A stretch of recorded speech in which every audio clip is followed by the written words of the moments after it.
It's about time to kick off. Hi there, my name's Danny from the Community Broadcasting Association of Australia.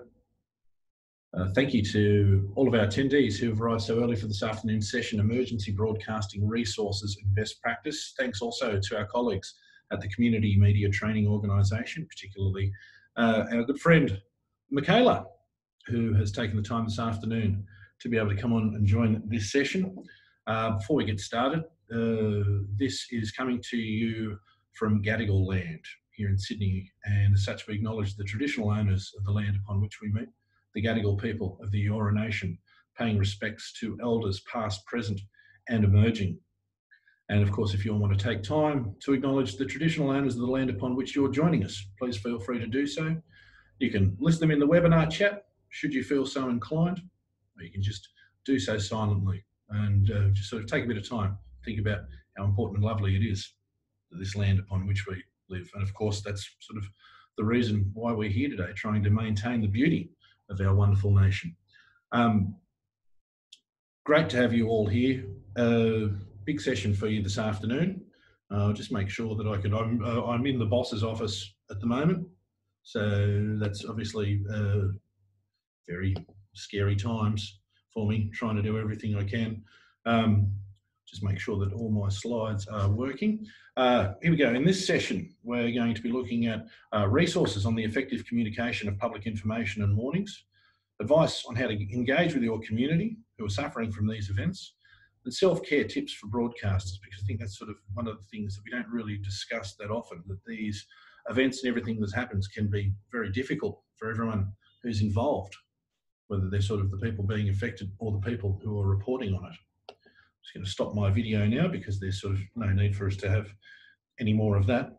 Now, increasingly, community broadcasters are sort of taking on the role of being the people who are providing warnings and other information to their communities in times of emergency.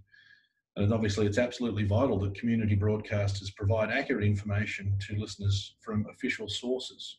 It's not just something that we're doing off our own bat. I mean, obviously it is something we feel compelled to do, because the whole reason we're involved in community broadcasting is because we want to enrich our communities. But as community broadcasters, we have certain obligations in regards to emergency broadcasting. These are outlined in the Codes of Practice, Code 3, General Programming, stating community broadcasters play a vital role in broadcasting emergency information. Community radio stations with the ability to offer emergency broadcasters will have procedures in place to enable appropriate local emergency broadcasters, liaise with appropriate emergency and essential service organisations, and ensure the accuracy of emergency information. And that there in the Codes of Practice is pretty much all of it in a nutshell. All broadcast media can play a role in the dissemination of warnings, and certainly in times of crisis like we're experiencing now, you do sort of see the commercial, ABC and SBS and community broadcasters all working in conjunction with one another. Due to the importance of their role in an emergency, many outlets have established partnerships with local emergency services organisations to act as an emergency broadcaster under a memorandum of understanding. Many people will be aware of Emergency Management Victoria and the MOUs that they have in place with several community broadcasters there. That is stuff that is all listed on the Emergency Management Victoria website, the stations that are involved with them. That will be one of the links that we'll be sending to people following this webinar. We're becoming aware more and more here at the CBAA of other organisations who have these MOUs in place. I was talking to David Milne from Huon FM there in Tasmania. David's joining us here this afternoon. David, how are you going? And he's also the station has an MOU in place with the local fire service there to provide that information. And indeed, other stations have sort of more casual arrangements in place to ensure that the information that they're providing to their communities is accurate and up to date. It can be a little bit intimidating to work out who you speak to in regards to these things. The primary responsibility for the protection of life, property and the environment rests with state and territories. State and territory emergency management agencies have full autonomy in relation to whether to issue an emergency warning, which delivery mechanisms to use to disseminate the emergency warning, what the content of that warning is. Individual states and territories choose which warning technologies to adopt, and when to activate them in accordance with the specific circumstances of the incident All stations and territories have disaster information plans that include a communications component for the dissemination of rapid onset emergency warnings, and there's of course nationally agreed emergency warning principles that also underpin those warning organisations. So you'll see everything there at the moment. The screen is the, sorry, just go back on that one, the judicial statutory roles and responsibilities for warnings. The Bureau of Meteorology there under the Commonwealth Government, they're probably one of the ones that's widely considered to sort of be most, I guess, the crucial organisation in regards to this. But you'll see sort of there in different states, there's different people you've got to talk to. It can be a little bit confusing. They're New South Wales and Queensland, for instance. They're sort of different organisations you've got to be in touch with in regards to that. I think probably the first thing that you need to do is stations who want to be responsible providers of emergency broadcasting is to get in touch with these organisations, reach out to them. It can be, it's from the CBAA's point of view, it's been something that we've been working towards to sort of following the lead of all the Victorian stations who have the MOUs in place with Emergency Management Victoria. It's been one of those projects where we've always tried to connect broadcasters with the different emergency services. So many emergency services, so many different broadcasters. Sometimes it can seem like a bridge too far, but obviously it's one of those things that's absolutely crucial. And so we'll probably continue to try and do our best in regards to making those connections, but we would certainly urge stations to be on the front foot about getting in touch with their relevant emergency service providers. The links to contact details for all of those organisations, that will also be included in the follow-up information that we'll be sending to people following this webinar. And so hopefully you'll be able to make contact with them yourself. And so when it comes to making sure that you're broadcasting this information in a responsible fashion, more links that we'll be sending to everyone later on this afternoon will be various resources that are available to community broadcasters. Over the years, the various government organisations that stations and other organisations have needed to talk to, they've morphed and evolved according to the needs of society and the community. At the moment, a lot of the responsibility rests with the Australian Institute for Disaster Resilience, who develop, maintain and share knowledge and learning to support a disaster resilient Australia. They're supported by the partners in the Australian Government Department of Home Affairs, AFAC, the Australian Red Cross and the Bushfire and Natural Hazards Cooperative Research Centre. Now, the three resources that I'm listing here, and they have a handbook collection of so many resources. It's really amazing what they've been able to put together. They provide authoritative, trusted and freely available sources of knowledge about disaster resilience principles in Australia. They align the National Disaster Resilience Strategy and Policy with practice by guiding and supporting jurisdictions, agencies and other organisations and individuals in their implementation and adoption. They highlight and promote the adoption of good practice in building disaster resilience in Australia and build interoperability between jurisdictions, agencies, the private sector, local business, and of course, community broadcasters. Public information and warnings is a fairly hefty document. It's all about the effective communication of public information and warnings and is a critical element of emergency management, and of course has the power to save lives. That handbook provides insight and guidance to people who have responsibility for communication with the public in the event of an emergency. It's really a wonderful document. It's not sort of all specifically to do with community broadcasting. It's there for sort of all strata of society. Warning republishers, and now republisher is a word that spellcheck says shouldn't exist. For all intents and purposes, you can see republishers to be broadcasters. And I think in this instance, republish just means sort of taking the information that's available from the different emergency management departments and sort of moulding and sculpting it in such a way where it is able to be broadcast in a way that's understandable. It's a companion document to the Public Information and Warnings Handbook, and it provides guidance on how to package warnings during emergencies for established emergency broadcasters. It also outlines the key considerations for those who may be working with or sharing content for warnings. And of course, the last one that we're pointing to there from the AIDR is the warning message construction, choosing your words. And this is sort of something that's more come to the forefront. I'm sure everyone's there aware of the term plain English. It's just a sort of way of providing guidance on key considerations for writing effective warning messages, proposed structure, for the warning messages, specific language to use when constructing messages, and suggestions for constructing warning messages, for instance, for non-English speaking audiences. And pretty much every community broadcast that we're speaking to there is also speaking to emergent ethnic and multicultural communities in their area. So it's one of those things where you're able to use that, you're able to sort of package these emergency warnings to be relevant to communities that might not necessarily have English as a first language. The Dart Centre for Journalism and Trauma, and centre, that's not a typo. The reason it's spelled that way is because it's a project of the Columbia University Graduate School of Journalism in the US, but they sort of have operatives here in the Australasia area. They're dedicated to informed, innovative and ethical news reporting on violence, conflict and tragedy.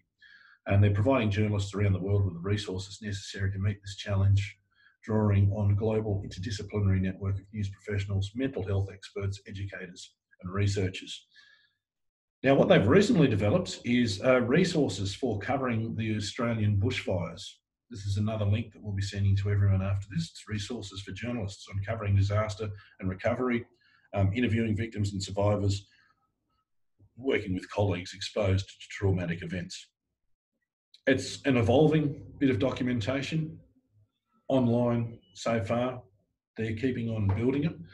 But it's really wonderful stuff. And it just sort of shows sort of how proactive the Dart Centre has been in regards to this. They've sort of been able to develop these resources so quickly. Something that we'll touch on a little bit later on in the webinar, self-care tips for news media, because of course it's not just the communities who are being affected, it's the people who are reporting on it that are being affected also. And indeed, one of the many things that sort of come to the forefront with the discussions we've had with community broadcasters over the last little while with the outreach calls to stations in bushfire affected areas is that people are being affected with this, and it's obviously really terrible stuff. It's taxing on them. They've both got to deal with the fact that their family and their house might be in danger, but also that responsibility that they feel to report on it. So it's really important that people are taking care of themselves in regards to emergency broadcasting. And working with victims and survivors, journalists, researchers and mental health professionals, offering advice on how to deal with people caught up in tragic events. Other resources that we've got on the website there, Australian Red Cross, Communicating in Recovery. Now, this was brought to my attention just today by Steve Ahern, who, among the many hats that he wears in the broadcasting industry, one of them is Radio Info. Another link that we'll be sending you this afternoon is an article from Radio Info. Steve is, of course, a very experienced hand in regards to emergency broadcasting. He brought that one to my attention. It's Red Cross Australia, of course, support and empower people and communities in times of vulnerability. And the Communicating in Recovery Guide is for people or organisations working in managing information in a post-emergency disaster environment. It is an absolutely fantastic document. It is from 2010, but obviously a lot of the concepts and things that it talks about are evergreen and as timely as ever. And so I very much encourage people to have a look at that.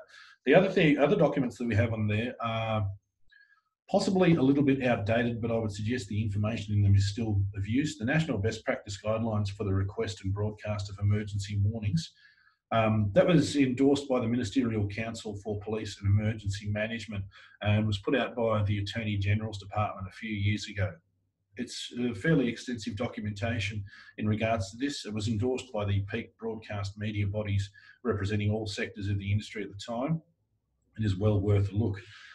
Also, they've got the Attorney General's Department Australian Emergency Warnings Arrangement, which probably isn't as crucial as a lot of this stuff, but if you want to sort of cover all bases, well worth having a look at. So once you've sort of familiarised yourself with all of the resources, it's all about constructing your message to put out there to the audience. I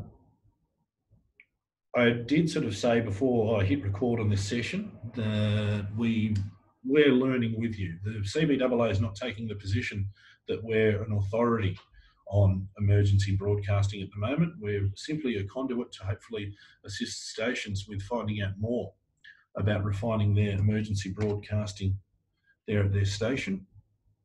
So obviously just sort of, this isn't gospel, but it's hopefully stuff that will be of assistance to you. The key elements that should feature in it is, of course, the issuing authority. And that's hopefully something that will be easy to sort out, because that will be something that comes from the relationships that you're building with the relevant authorities in your area. Each warning should clearly state the official source and authority behind its issue. This is not only important to just sort of let people know that, you know, it's relevant information, but it's sort of important to the credibility of the message and may improve the likelihood that it'll be acted on.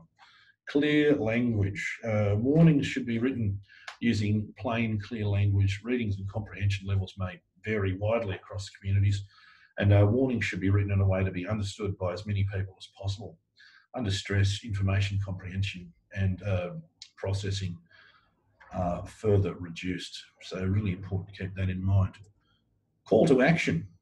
Emerging research highlights that upon receiving a warning, community members want to understand the specific action officials are asking them to take. The call to action offers a clear instruction of the protective action people should take and should be targeted and tailored to the at-risk community. And if you're writing all these down, no need to. We'll be sending this as a follow-up. Structure. In the past, warnings have typically begun with detail about the hazard, followed by information about how emergency services were responding. Advice on what the community should do would then be offered. Now, the sort of more recent thinking is that research and input from communities has revealed that improved structures which prioritise simple, essential information. We'll talk a bit more about this later on in the session. This responds to insight on people's ability to scan for and comprehend information while under stress. And of course, best practice. Let's talk a bit more, and consistency of the message. And consistency of structure, language and warning levels can assist with recognition or comprehension of a message, particularly in dynamic emergencies where multiple warnings are issued. And that's certainly been the case with the bushfires. Fires are sort of one of those emergencies that are constantly changing, and you need that updated information, but you also need it in a consistent fashion so that you can keep a handle on what's going on. And timing and frequency of issue is, of course, important. We'll talk a bit more about that in a little bit as well. Structuring your message, when we were talking about the best practice, calls for the following: the title of the warning, issuer of the warning and date/time of issue, a clear call to action, the type of threat and how likely it is to occur with a short description, an explanation of the expected impacts and the consequences, including the detail on the specific communities at risk and expected time of impact. So if you can sort of have all that there, if all of your messages are in that format, are including all of that information and they're being regularly updated, then your community is going to be more forewarned in regards to these matters. In regards to timing and frequency, determining how often to update or issue subsequent warnings about an incident requires consideration of several factors, including any change to the situation or risk for community members, new or changed advice or call to action information, such as public health advice when it's released or relief services that are in place, whether a warning might be queried or dismissed due to its age, so you need sort of release date and time in there, and if there is an agreed cadence or time period set for provision of updates. And the example given for that is sort of the tropical cyclone updates, for example, are provided by the Bureau of Meteorology at regular intervals. These time periods for the provision of updates, that will be something that you will be sort of negotiating that with the emergency services people in your area. Every incident is different. Too many warnings too frequently may result in confusion for some communities, but be called for to provide timely and targeted advice in others. A lot of this is about you listening to your community and sort of shaping the warnings in a way that sort of the community wants. You can be getting that feedback from social media, people ringing up, or just that sort of, understandably, what a lot of the communication has been there amongst communities in regards to emergency broadcasting has sort of been face-to-face stuff. People calling into the station saying that there's a fire here, this road's blocked. If you could sort of send out that warning, that would be really wonderful. Now, I'm just going to take a quick question here from David Milne, who I referred to earlier. Asked the question: Tasmania Fire Services require warnings to be read as they word it and require stations to not change the wording. I find that it is often a problem for the community. Do you have a comment? Well, I mean, we did discuss there sort of taking on the community feedback there in the way that you shape your message, but that's obviously very sort of important, isn't it? Sort of how you would do that. Obviously, I would suggest that you would probably defer to the advice of the Tasmanian Fire Service in regards to how you word it, because as with everything to do with emergency broadcasting, you don't sort of want it to be coloured or influenced too much by the presenter. You want consistency there, and if you're sort of reading this verbatim from the warnings that you're receiving from responsible emergency service providers, that is probably the way to go. But David, I'd suggest in your case, seeing as you've got that relationship in place with the Tasmanian Fire Service, if you did wish to shape and mould the structure and form of your message, hopefully that might be something where you'd be able to negotiate that with the Tasmanian Fire Service. And certainly what we found from experience in the last little while is the fire services have been working very close with community broadcasters, and indeed, in many instances, they're one and the same. Certainly that is the case with people like David Donnelly at 2CBD in Glen Innes, who's part of the local fire service there, and he's actually healing up. They were sort of in a bit of danger there pre-Christmas, and so he worked very hard, and he's done his shoulder, the poor fella. So we did want to sort of have him here this afternoon, but we thought best to give him a rest. And of course, Ron Green, who's both the aforementioned Ron Green, who is the president of Radio Blue Mountains and is also actively involved in the rural fire service. So I think that's a really good question, David. And while I do have an opinion on it, I certainly don't have a definitive answer. And it's one what I'd suggest that is the answer for that would be sort of determined by further discussion between yourself and the relevant emergency service, in this case, the Tasmanian Fire Service. Just want to move on now to self-care for broadcasters. Well, actually, before I move on to self-care for broadcasters, Nick Brown, Alpine Radio. Nick, I'm assuming that, yep, Nick and Alpine Radio have the MOU in place with Emergency Management in Victoria. He says that under that MOU, the stations must read them verbatim, so we shouldn't and don't construct or add to them. Each type of warning has set guidelines as to how often they are read. Don't make announcements unless they are official. We will not give information about the emergency if someone just walks in the door or calls us. They wait for confirmation.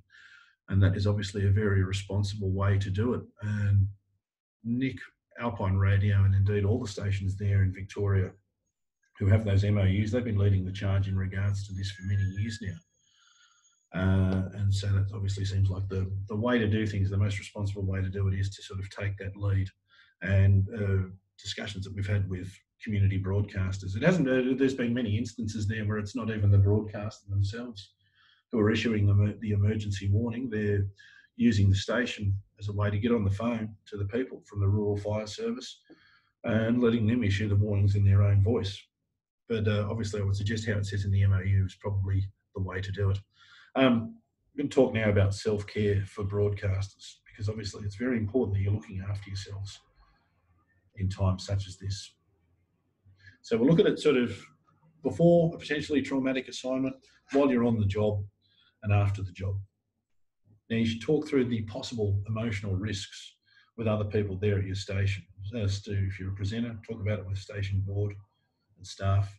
And if you are station board and staff, even if you're sort of there in an area where there's no risk of an emergency there at that time, it's certainly really important to talk about the possibility of the emotional risks that any potential emergency on the horizon might bring. You should agree as to how you're going to stay in contact should there be some sort of emergency. I know sort of stations who are in areas where they're sort of at risk from bushfires. It's probably a good idea to start thinking about putting in some policies in place there in regards to how one would communicate with one another. One of the things we found with many of the people that we've been talking to here is it's not so much been station infrastructure that's been affected by the fires, it's just the many volunteers who are involved with stations have been affected themselves, and that in turn sort of affects the rest of the station to know that people that they care about are being affected by these instances. So if you're sort of able to sort of work out how everyone's going to stay in contact with one another, that's a really great way to do it. Maintain strong social supports and peer networks. That's really important as well. I think sort of half the reason why people are involved in community broadcasting is because they want to be involved and excuse me, doing something positive with like-minded people. And hopefully that'll extend to how you potentially cover any sort of emergency broadcasting. Maintain an optimistic outlook and positive self-view. Now, sometimes this is a very difficult thing to do because, I mean, sort of being positive about an event that might not occur can be a difficult thing to do. But we would recommend that as something to do, whether it's to do with emergency broadcasting or indeed any aspect of community broadcasting. Remember that journalism of trauma matters. This is so very important. What you do is important and worthwhile. It can't really be understated what community broadcasters and indeed all broadcasters are doing there in regards to emergency broadcasting. It's potentially one of the most important things that you'll do in your role as a community broadcaster, and it should be treated accordingly. It's obviously it's great to go in there and play a few songs and everything like that, but you might sort of be called upon to be this really important source of information for your community, keeping in mind that sort of in instances such as down at Bateman's Bay, where sort of phones might have run out of charge, and a lot of the only forms of communication are people with the radios in their cars. So keep in mind that what you're doing is very, very important. During a traumatic assignment, maintain regular contact. That is so very, very, very important. And that's just not with your loved ones and peers, that's also with people there at the station. Give words of encouragement and watch criticism. No one wants to make a mistake in a really important situation like this, but we are all human and mistakes are going to happen. So although obviously you sort of want to minimise any mistakes that might be made, you also want to ensure that should something happen, that you just sort of deal with it as quickly and effectively as possible. Don't ruminate on the fact that something might have gone wrong. Do whatever you can to fix it right away. Remind all of your broadcasters about the importance of self-care. Encourage colleagues that if they're feeling distressed, not to hide it. We are indeed all in this together. So it's important to know that sort of in these instances such as this, that responses are human and it's not weak, unprofessional or career threatening to admit them. And of course, very much up to the station to make sure it's sort of like a central focal point for managing contact with others from the organisation. Decompression is something, if you're not on the job, take some time off it. I think that's sort of been one of the things you see that with the fireys, the photos of them, and they're all just looking so knackered. Everyone needs sort of, they want to be out there doing their thing, but of course they do need to have a bit of a rest every now and then. And there's absolutely nothing wrong with having a rest and taking a little bit of time off. It's absolutely crucial. After a traumatic assignment, debrief with someone you can trust. And that's just not sort of, you don't have to be the person who's unloading what they're feeling. You can also be a person who is a good listener. Don't bottle up those feelings, get them out there. Monitor for delayed reactions. A person might seem like they're totally fine there in the heart of an emergency, but it might be something that's sort of there in the back of their mind, gradually wearing away on them. And so these things can manifest themselves long after the emergency might have taken place. Keep an eye out for that. Maintain normal routines and activities, but slow down. Keep on doing your thing, but just sort of chill out just a little bit. And of course, most importantly, look after yourself. Distress continues beyond the incidents that can happen. If you're seeing sort of something happening, say a month, 3 to 4, 6 to 8 weeks after, seek professional assistance from a healthcare practitioner trained in trauma. Luckily enough, we live in a nation where we're able to sort of get in touch with people who are able to provide assistance when it comes to things like our mental health, which is really, really wonderful. So be sure to take advantage of that. Now that is very much the end of the presentation that I have for you today. And look at that, I budgeted half an hour for the presentation. And I think I am bang on at the moment. If anyone has any questions, please feel free to put them forward there. Now, I'm just hoping that I'm just going to go through our list of people who are here today and just see if there's anyone there who I mentioned before who's involved both in community broadcasting and, of course, is sort of there as a part of emergency services in their community, and see if they were able to successfully dial in. I'm not seeing anything there at the moment, but if anyone's got any questions or commentary in regards to that. And obviously an important part of what we wanted this webinar to be about was for stations to share their experience as part of this. So if anyone sort of has anything that they want to talk about, please just put something into the instant message box. I'd love to hear from you. Also just going to the Q&A there. Kate Lyons Dawson. Hi, Kate, how are you going? If a member of the community calls in a warning like a road blocked, how much effort should be spent to double check before broadcasting, or do you take it on trust? Oh, that is a very, very crucial question, because obviously sort of the examples that Nick from Alpine Radio and David from Huon FM put forward was that any emergency broadcasting that they put forward has got to be sort of read verbatim for what they're receiving from the emergency services. But of course, emergency services can't be everywhere at once. I think sort of with all of this stuff, I mean, obviously you've got to follow what's in your MOU in regards to these sort of things, but I guess if you are getting those warnings, probably the first thing to do would be to relay that information to the emergency services, see if you can get some confirmation from them, possibly see if you can get other sources who are able to confirm that information. When we were discussing this webinar internally, there's obviously been a lot of talk where, I mean, it's no surprise that the ABC is really very much leading the way in regards to emergency broadcasting. But I don't think they sort of feel that they have a monopoly on it. They understand the value that community broadcasting and other broadcasters have in regards to getting this emergency information out there. So I think sort of it might be one of those things where you would need to rely on your journalistic instincts and also sort of adherence to what's in any MOUs that you might be beholden to. So I can't sort of give you a yes or a no. You would hope that anyone who is calling in this information is doing so because they feel it's sort of their duty and they're doing so in a responsible manner. But I would suggest sort of conveying that information to the emergency services as soon as you can, seeing if you can get a confirmation from them. If that is taking up time, then you might, I mean, I am very hesitant to sort of say to stations to make a call, and I certainly hope no stations are put in a position where they're going to do that, because as I was saying, when we were having these internal discussions, one of the examples that was brought up was, what if you give someone false information there in regards on roads that are available and open to travel, and they're heading down into a path that might be potentially dangerous?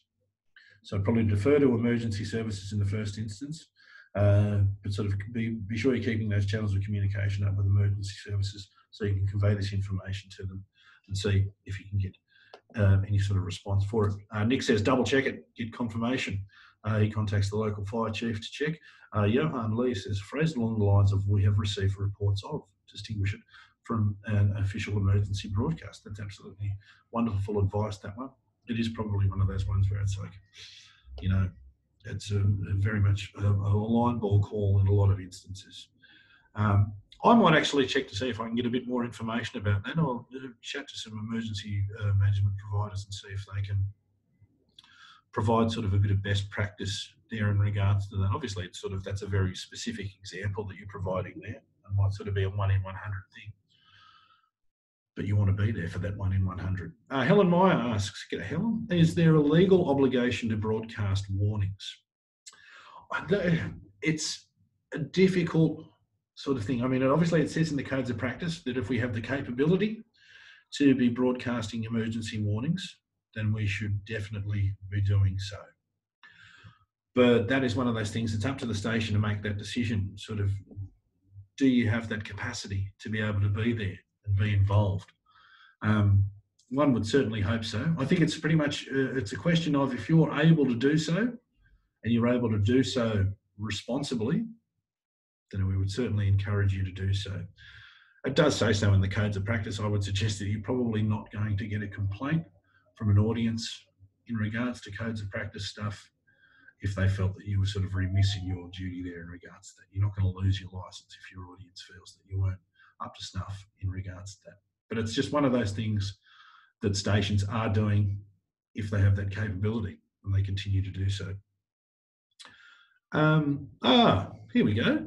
We've got an attendee from Canada, Radio Rob. G'day, mate. And he brings up the Common Alerting Protocol Supports, or the CAP-AU.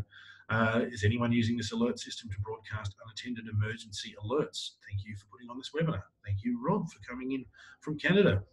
The CAP-AU, that's something that has recently come under the auspice of the Bureau of Meteorology. I was thinking about bringing it up here this afternoon. It is a very wide-reaching thing. It's not just for broadcasters. It's sort of one of those things where you can sort of integrate it into your various online facilities and keep a handle on things. It's probably a webinar in and of itself. It's a very deep dive into things that you can be doing there in regards to emergency broadcasting. Information in regards to the CAP-AU, I will send that to all of our registrants here this afternoon. It might sort of be well worth a look. And obviously, seeing as it's sort of Bureau of Meteorology, it's for all kinds of emergencies. And of course, the Bureau is one of those things that's under the Commonwealth. So good to have that in there. Patricia, who I believe is commenting on Helen's thing from personal experience, perhaps quote the source and conveyed is yet to be confirmed. Excellent advice, Patricia. Thanks very much for that. I think sort of everyone there who is sort of reinforcing or stepping in to have a comment there in regards to Kate's question, all sort of saying the same thing. So we can assume we're sort of on the right track there. Thank you very much, everyone, for your contribution there in regards to that. I'm just going to mention once again that, yes, although we are the CBAA and we're sort of like the peak sector organisational body for community broadcasters, we are learning with you when it comes to things to do with emergency broadcasting. It's sort of, we're all learning this together. Switching back now to the instant message thing. Sorry, I've been talking so much, I just had to have a pause there for a section. A couple of questions there from John Heinze. Yes, the recording of this session will be available on our CBAA YouTube as soon as I can get the video rendered and uploaded to YouTube. And that's there for Christina as well. And of course, as stated, we'll be following up with as much information as we can send to everyone who's registered for today's session. And we'll also be sending out a follow-up email to everyone. I just said that. We'll also be updating our website with all of this information. The website continually needs to be updated as all the emergency services, protocols, trends, and so on evolve.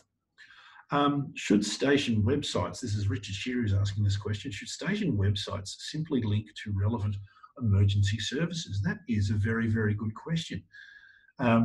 Richard, I don't know if you've seen sort of throughout this bushfire crisis, a lot of what's happened, there's been a lot of connectivity with emergency services via social media, and of course emergency services themselves have been very much on the front foot of utilising social media as a way of getting in touch with people. I think if you, as with everything else to do with this, if you're able to do so in a responsible way, that would be a good way to do it. Obviously, online social media is sort of one of those frontiers full of grey areas there where it's obviously sort of not as regulated as your on-air broadcast is. It is one of those things where your Facebook can get shut down on you, whether you have or haven't done the right thing. But I think there are ways to responsibly sort of link to the relevant emergency services. I think if it's within your capability to do so, it's probably a very good idea to do so, and maybe just sort of be there in times of emergency, be using the station's social media to be sharing the information that's coming from reliable services. I would no doubt suggest that as our world progresses, both as sort of as the danger for emergencies becomes more and more apparent and social media evolves, then we're going to see more and more of this. So watch this space, Richard. Carmen says at 2MCR, we interrupted regular programming during the catastrophic time and gave fire warnings throughout. At the end of the day, we even remoted in from home, did voice tracking, keeping everyone up to date. That's absolutely fantastic there. It's great to see people sort of, they're utilising the technology that they have at their fingertips to get out there and do the right thing. Thanks very much. 2MCR, that's Macarthur area, west of Sydney. It was very, very bad there over the Christmas period. But great to see everyone there at 2MCR doing what they can. Stephen is a committee member of Tank FM in Kempsey, also an RFS volunteer at Willawarren. Apologies if I've pronounced that incorrectly. I'm glad you're enjoying the webinar, Stephen. There we go, another example of a community broadcaster who's both actively involved with their station and is also there with the local fireys. Good on you, mate. David from Huon FM, during January and February of last year, was the only presenter on air for 10 days. Don't mind recommending it and looking at setting up broadcast warnings using OB equipment to reduce the risk to presenters. There's another innovative use of the technology at your fingertips. I know there's a lot of stations there who've got the capability in place where if no one's there at the station, someone who's got sort of permission to do so is able to run things from a computer at their home. It can obviously be invaluable when it comes to things like emergency services. In the hopefully unlikely event that your station will be affected, that you're able to keep on pumping out that emergency information remotely. He's fortunate that the station is next to the local fire station and had immediate contact with brigade officers and the local controller. That's really wonderful stuff.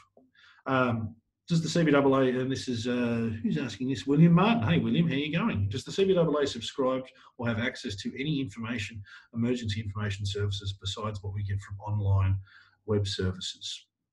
We have quite a bit of information that we'll be sending out to everyone, and we'll be sending that to you, William, as well. And I know, if I'm correct, you're still there sort of on the north coast of New South Wales. It would have been a rough time for you over Christmas as well. So obviously emergency broadcasting very much front of mind for what you're dealing with at the moment. Donna Collins puts forward, in the Nambucca, we found the information provided by our council, especially the mayor, was invaluable. She attended the emergency services meeting and the council workers were out clearing roads, felling trees. And so she was across all of those things. And I remember we shared that on the CBAA Facebook, Nambucca Valley Radio, a really wonderful station there, 100% volunteer run, and very much doing their thing there with the local community. Sorry, William again asks, is it worth having a station member or staff volunteer with the SES that can provide access to an online communication system? We're finding more and more that it's sort of, it's not so much something that is a requirement by stations, it's just something that's happening because people who are community minded enough to be involved with community radio are also apparently community minded enough to be involved with the emergency services in their area. But just reiterating what was said before, we will absolutely try to do our best to ensure that there is sort of the emergency services departments are talking to community radio, because the more and more responsible outlets that are providing community information, the better. What about information in CALD languages, as in culturally and linguistically diverse? Nikki Reese asks. Luckily enough, Nikki, those resources that I referred to before from the Australian Institute of Disaster Resilience, and I believe it's also in the DART Centre and the Australian Red Cross information about communicating in recovery. That all includes information about shaping your messages for specific ethnic and multicultural audiences, and not just for those audiences as well, for sort of all the different audiences. Obviously, community radio serves so many different audiences, whether it's print handicapped, Indigenous, ethnic and multicultural, so on and so forth, seniors, where you're able to sort of take this information and shape it into a form that is relevant to that audience. But it would seem that the Minister of Emergency Management in New Zealand has taken on board this need, and Plains FM has a preparedness campaign in 10 languages underway. And they've got other CALD messaging for an emergency that occurs ready to go around New Zealand as well. Nikki, it's great to have you here as well. Plains FM is, of course, even though they're in New Zealand, they've been actively involved in community broadcasting for some time. You'll see representatives from Plains FM attending our conference. Side note, the community broadcasting structure in New Zealand is a bit different to how it is here in Australia, but obviously the people who are creating that content, very, very, very much the same as they are here. It's a sort of different legislative structure, but out there making radio to benefit and enhance their communities. Nikki, great to have you here at the moment, and thank you so much for your support. And really interesting stuff there as well. I might have to find out a bit more about that. Now we're coming up to about, this webinar's gone for about 45 minutes now. And I understand that seeing as we're having this in the middle of the day, that people will probably get back to their normal lives for doing so. Thanks, Nick, for your support. Nick Brown from Alpine Radio. We will be following up with everyone to make sure that you have sort of information here from the session. Before I let everyone go, I should probably let you know about our next webinar that we've got coming up a fortnight from now.